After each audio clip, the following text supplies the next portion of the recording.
Intuition. We often hear this word, but we rarely stop to think about what it actually means. How can we hear our inner voice when there is so much noise, both around us and within us? After all, the thoughts in our heads never stop. We are constantly replaying the past, planning the future, analyzing, doubting, and amidst all of this, how can we distinguish the quiet whisper of intuition? Let's figure it out. Our mind is designed in such a way that it always seeks logic, evidence, facts. It's a wonderful tool. It helps us survive, make decisions, and create plans. But there is another part of us, more subtle, wise, and ancient. It doesn't argue, doesn't try to prove anything, doesn't shout. It simply knows. And it is precisely this knowledge without explanations that we call intuition. Imagine you meet someone, and even before they say a word, you sense whether you can trust them or not.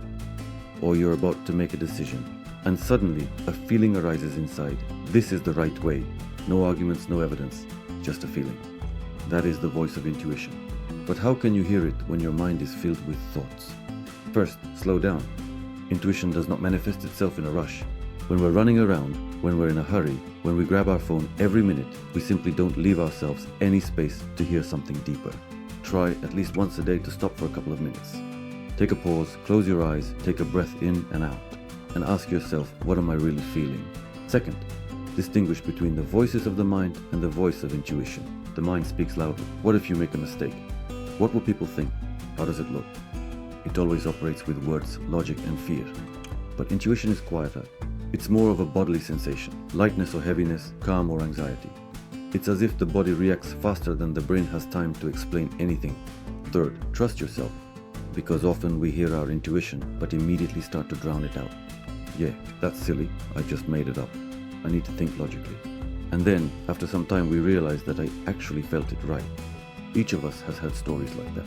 And the more often we allow ourselves to trust that quiet inner voice, the stronger it becomes. There's a simple way to train your intuition. Ask yourself small questions and observe your first reaction.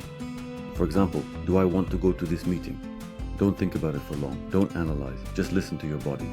Did it feel lighter or heavier? That's your clue. And now an important point.